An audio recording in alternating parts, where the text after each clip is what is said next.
7h. Merci d'écouter Radio Côte d'Ivoire à Gofabo, dans le département d'Atiéguacro. Bonjour à tous, bienvenue dans cette deuxième session de l'information. Reprise des activités sportives en Côte d'Ivoire, la Fédération ivoirienne de Maracana délocalise la phase finale de son championnat national élite à Gagnoa le week-end prochain.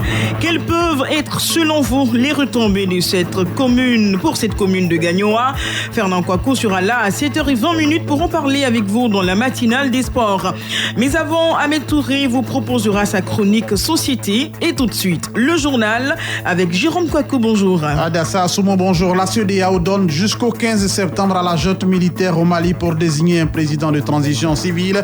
C'est l'une des principales résolutions du 57e sommet tenu hier à Niamey au Niger. L'opposant russe empoisonné est sorti de son coma. Berlin accentue la pression sur Moscou et veut des explications et n'exclut plus des sanctions économiques, des accusations que le Kremlin juge absurdes et inacceptables. Ici en Côte d'Ivoire, l'école reprend le lundi 14 septembre prochain. Pour cette rentrée, l'année scolaire sera découpée en semestres et non plus en trimestres. Vous entendrez la ministre Kandia Kamara. Voilà pour le menu. Bienvenue à tous. Ouvrons ce journal en inter, fin du sommet de la CEDEAO hier à Niamey. Oui, et à l'issue des travaux, les chefs d'État et du gouvernement de la CEDEAO se sont dit mobilisés pour un espace communautaire intégré, prospère, en paix et en sécurité. Ces propos sont tenus par le président de la République, Alassane Ouattara, à son retour hier de Niamey. Et à l'issue de cette rencontre, les chefs d'État et de gouvernement ont pris plusieurs décisions concernant surtout la stabilité des pays membres. Ils ont notamment appelé à des élections transparentes dans les pays membres de la communauté. Pour ce qui concerne la situation au Mali, la CEDEAO donne jusqu'au 15 septembre à la junte militaire pour désigner un président de transition civile. Sur la question, écoutons le président Alassane Ouattara. Nous avons tous considéré qu'il fallait montrer notre solidarité envers le peuple malien, en même temps qu'il fallait engager la junte militaire à tout faire pour que dans les prochains jours, nous ayons en place un président de transition civile, un chef de gouvernement, premier ministre civil, et que la durée de transition soit moins de 12 mois. Nous avons considéré qu'il fallait donner quelques jours de plus à nos frères maliens pour parvenir donc à ces décisions qui sont importantes parce que nous ne sommes pas les seuls. Nous avons des troupes au Mali, mais nous avons également des partenaires européens comme les Nations Unies qui ont également des troupes au Mali. Et donc la communauté internationale est très engagée au Mali et elle aussi souhaite que les décisions soient prises conformément à la feuille de route de la CEDEAO. Et l'un des points à l'ordre du jour de ce sommet, c'est bien l'éco, la nouvelle monnaie de l'espace communautaire qui ne sera pas disponible avant les 5 prochaines années. Pour terminer, Nana Akufo-Addo, le président ghanéen, a été désigné comme le nouveau président en exercice de la CEDEAO pour une durée d'1 an en remplacement de Mahamadou Issoufou du Niger. Les précisions du président Alassane Ouattara. Quand l'éco pourra être réalisé, à ce moment-là, le lien avec la garantie sera arrêté et nous pourrons rentrer dans une évolution de taux de change flexible et aussi avoir une banque centrale fédérale. Il est évident que le délai de juin 2020 qui avait été arrêté n'est plus réalisable puisque la maladie coronavirus a complètement gâché tous les plans. Et nous avons demandé au président de la commission de reprendre ce dossier avec les banques centrales commises à cette tâche, de travailler à nous proposer un nouveau calendrier. Et donc l'éco en tant que monnaie scripturale ou fiduciaire ne pourra pas voir le jour avant 3 à 5 ans. Ce sommet a également procédé à la désignation d'un nouveau président en exercice de la conférence. Il s'agit du président du Ghana, Nana Akufo-Addo, qui aujourd'hui prend le témoin en remplacement du président Issoufou du Niger, à qui nous avons rendu un vibrant hommage pour le travail important qu'il a fait pendant son mandat et surtout avec cette période de crise. Le président Alassane Ouattara rentré hier de Niamey après avoir pris part au 57e sommet de la CEDEAO. Toujours en inter en Allemagne, l'opposant russe empoisonné est sorti de son coma. Il a été retiré de son coma artificiel et va par étapes cesser d'être sous respirateur artificiel. C'est ce qu'annonce l'hôpital de la Charité où la bête noire de Vladimir Poutine est soignée depuis le 22 août, victime d'un empoisonnement à un neurotoxique de type Novichok. Quelques heures plus tôt, le Kremlin avait qualifié d'absurde et inacceptable les tentatives d'associer la Russie de quelque manière que ce soit à ce qui s'est passé avec Alexei Navalny.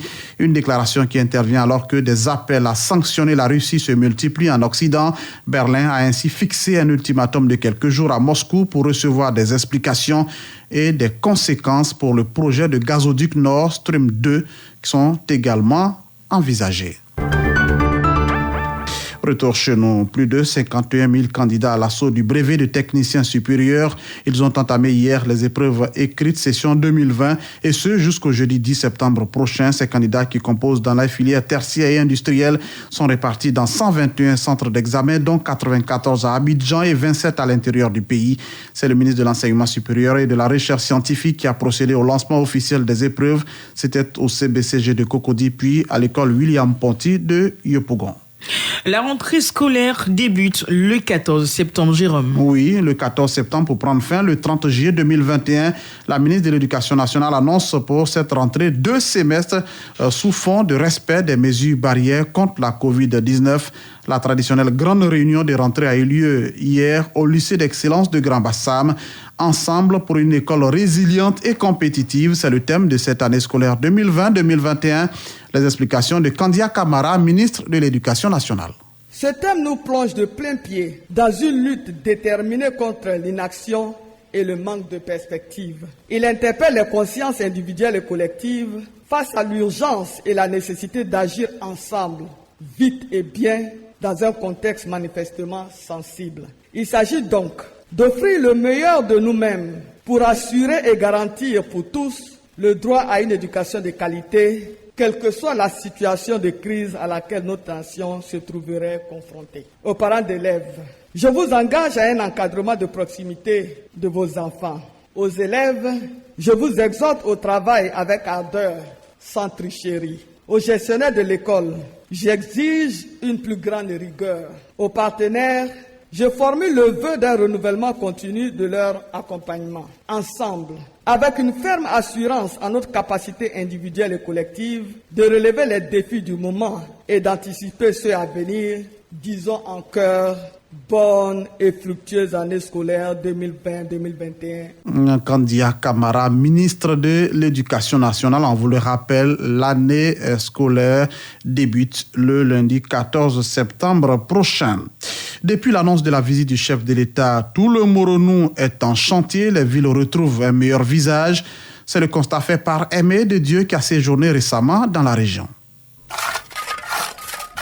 Des chantiers sont en cours d'exécution dans le Moronou. Travaux de construction des bâtiments des préfectures, des différents chefs-lieux de département, travaux d'entretien et d'extension du réseau électrique, bitumage de certaines voiries des villes et des villages environnants, en témoignent les cadres et autorités du Moronou. Nanambro, Asiakbese, chef du village. On voit déjà les travaux, les goudrons qui sont en train de se faire. Et à Asier, nous avons une route qui a été vraiment dégagée. Nous sommes contents. On voit que le développement est en train de se faire. Monsieur Komena, je suis enseignant à Banabo. À la préfecture, je vois que nuit et jour, les gens travaillent pour pouvoir réhabiliter les locaux pour recevoir Monsieur le Président. On nous a promis la route d'Imbokro ici. J'ose croire qu'avant son arrivée, tout sera fin prêt. Amalama Kwame Gilbert, député maire de la commune de Bongwanou. On a vu une petite partie, c'est vrai, mais ça ne fait qu'une petite partie. Nous osons et nous prions et nous prierons le président de la République à nous accorder au moins 10 km de bitume dans la ville et les villages environnants. Bongwanou, Ombato, Ara. Les choses s'accélèrent pour qu'avant le 8 septembre, tout soit prêt pour la visite du chef de l'État dans le Moronou. Les populations attendent beaucoup du chef de l'État pour le développement de leur localité. La ville de Lakota est en chantier. Oui, les travaux de bitumage des voies de la ville de Lakota ont été lancés par le ministre de l'Équipement et de l'Entretien routier. C'est un véritable ouf de soulagement pour les populations de la cité des éléphants. Le reportage sur place de Gervais Abadi. Saluant l'action, le député de Lakota a indiqué que l'une des raisons principales du retard accusé par la ville est le problème de la voirie. Sur un total d'environ une trentaine de kilomètres de voirie que compte cette ville, seulement 4 kilomètres sont bitumés. Kouyaté Abdoulaye. Ce tronçon important dans la vie de notre département va être enfin bitumé. Après des décennies d'attente impatiente et d'espoir déçus, voici enfin la consécration de cette aspiration profonde de nos populations. Le ministre de l'équipement et de l'entretien routier a noté que dans 6 mois, les rues de Lakota auront fière allure et que la circulation dans celle-ci sera aisée et confortable. Amédée Kofi Kwaku. Je voudrais demander donc à l'entreprise PFO, au Bénet et à l'Ageroute de faire un suivi rigoureux de ce chantier. Ce sont des investissements que l'État fait. Nos populations ont besoin de routes qui vont durer longtemps. Ne faites pas du goudron biodégradable parce que nos populations ont besoin de routes. Je vous fais confiance que les travaux qui vont être réalisés seront d'une extrême qualité, comme déjà PFO l'a fait pour la route qui va de l'autoroute jusqu'à Gagnoa et aussi de Divo jusqu'à Yokobwe. Les travaux seront exécutés par l'entreprise PFO Africa pour un coût global de plus de 2,5 milliards de francs CFA. Gervais Amani, Lakota pour Radio Côte d'Ivoire. On termine dans l'ouest de la Côte d'Ivoire. La paix est au centre des actions du conseil municipal de Sanguiné. Malgré les difficultés liées à la Covid-19, Sanguiné poursuit son développement avec le maire de Rémy-Dion. Le point des actions a été fait lors d'un conseil municipal. C'est ce que nous rapporte Gervais Kwasi.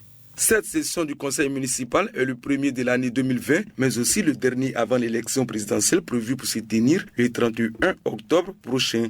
C'est pourquoi le maire Rémy-Dion a exhorté les populations dans toutes leurs composantes à cultiver la paix.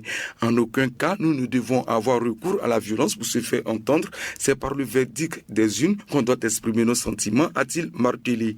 La paix étant au centre des actions de l'équipe municipale en cette période électorale, les locaux de la mairie ont été peints aux couleurs nationales, orange, blanc et vert. Pour ce qui concerne les axes de développement, le maire a réaffirmé sa volonté de faire de sa commune une cité propre tout en s'investissant dans la promotion des jeunes et des femmes à travers un appui budgétaire malgré les difficultés financières liées à la pandémie du coronavirus. Les recettes ont beaucoup diminué. Nous comptons beaucoup sur le président de la République et nous pensons que bientôt nous allons être heureux parce que nous pouvons compter sur les efforts que l'État fait pour les petites communes comme Sanguiné. À Sanguiné, tout est prioritaire. École, centre de santé, eau potable, reprofilage des routes, aussi aider la commune pour que les jeunes, des femmes sortent de leur étage. L'une des promesses de campagne du maire Rémy-Dion, c'était la construction d'une école d'agriculture. Aujourd'hui, les travaux sont en cours avec un taux d'exécution de plus de 80%. Petit à petit, Sanguiné tisse sa toile pour se hisser au rang des communes modernes dotées d'infrastructures.